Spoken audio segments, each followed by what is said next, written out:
Hi, I'm Tim. Welcome to Watchbox, and thanks for logging on. If you love this watch, email me, tmosso@thewatchbox.com. It's in the description below. Your purchase and pricing email question line for buying this or any watch you see on any Watchbox platform. Reach out to me directly, tmosso@thewatchbox.com. Today, from the land of Japan, the Grand Seiko Heritage Collection. This is the 9F Quartz SBGP001, 40 millimeters in stainless steel. This is a hand-finished and hand-tuned watch, built for the long haul and impressively spec'd inside and out. Taking a quick look at its dimensions, it's 40 millimeters in diameter by 11.3 millimeters thick, which makes it quite slim. Lug to lug, it is 46.1 millimeters, and end link to end link, that is the absolute distance across the wrist, it is 49.8 millimeters with a 19 millimeter spacing between the lugs. Throw it on my wrist, which is 16 centimeters in circumference. It's a really comfortable fit. I could recommend this watch for a wrist as small as 13 centimeters circumference, as it's flat, it's flush, it's nicely shaped. The end links don't create any issues at the edge of my wrist. I'm not even close to borderline. You can see it'll fit easily underneath a dress cuff, even though the side is somewhat sheer and irregularly shaped. A sleeve will have no trouble ramping up and over this watch. The bracelet is a handsome and solid piece. Stainless steel like the case, it features a 3-link design with staggered link size, staggered link alignment, and some polished contrasts to the satin base.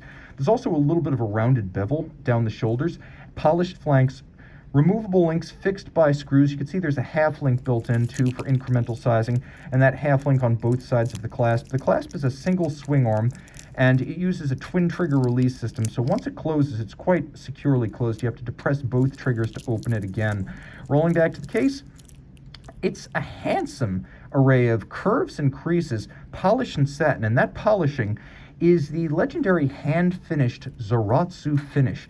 Now, it's not quite the samurai sword polishing that Grand Seiko marketers sometimes make it out to be, but what it is a process of holding the surface to be milled against a spinning tin plate, and thus by eye, hand, and artisanal experience, creating a mirrored, optically smooth finish that's much like what the Swiss call poly noir, or black polish. But the Swiss do this on tiny movement components. Grand Seiko artisans do it on components the size of cases. That Zalitz machine polishing technique takes about 3 years to learn. So this is an artisanally finished watch, not just a luxury watch. There's a little bit of haute horlogerie here, and it doesn't hail from Switzerland. The bezel is sharp, angular, and actually juts out of the case. In profile, the two are very distinct structurally, which creates interesting mid-case articulation. Now you can see how the lugs actually sweep upwards to frame the bezel on all 4 sides, almost like they're pincers of a ring holding a cut gem. The dial is extraordinary. Just as I mentioned, the case is hand-finished by tin plate polishing. The dial is the sum of its parts, a champagne base. And that champagne base, though simple, is actually the most laborious and step-intensive Grand Seiko dial to create, as there are approximately a dozen steps involved in creating the champagne dial on Grand Seiko watches. The hands, as well as the indices, are the products of artisans who use diamond-tipped micrometric milling tools, very small milling tools, to polish the polished facets, to break between the different planes and create sharp creases, and then ultimately distinguish between the satin and the polished elements, such that the hands at center, as you can see, are black polished on their top, but then they have a razor-like break to their bevels on the side, and that's all done by hand. So are the individual indices. This is a hand-finished dial. At center, there is a fired blue hand, and it's worth talking about the movement inside this watch, because not a whole lot to see on the case back other than the Grand Seiko Lion. All of this is water-resistant down to 100 meters, so it is a sports watch.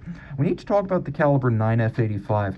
Grand Seiko's 9F caliber has, for more than 25 years, been one of the points of reference for electronic movements in the business.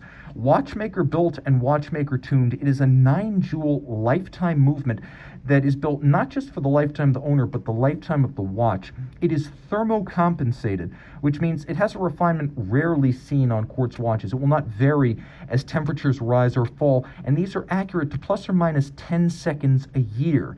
That's impressive when you consider that a COSC mechanical chronometer is accurate to -4 plus 6 seconds per 24 hours, And a standard quartz watch is accurate to 15 seconds a month, so this is truly impressive. There is also a quartz trimmer built into the movement, which the Grand Seiko watchmaker can use to account for long-term quartz drift of the crystal as it ages. That quartz trimmer is there to ensure that the movement has a lifespan of decades, not years. And the battery has a lifespan of 3 years with an end-of-life indicator whereby it will jump in 2-second increments when the battery is getting low. There's also a twin pulse system, 2 pulses of torque that are used so that Grand Seiko can use long arcing hands, which are uncommon on quartz watches because they typically suck up a lot of power. With the dual pulse system, Grand Seiko can have these lovely extended arcing hands. There is a stop seconds system so you can hack it, and there is a quick set for the date so you can rapidly set the date should the watch run down or encounter an irregular length month. The 9F85, for what it's worth, is also a good-looking quartz movement, so Grand Seiko builds these watches with love inside and out. Reach out to Tim Mosso at thewatchbox.com for purchase and pricing details of this SBGP001.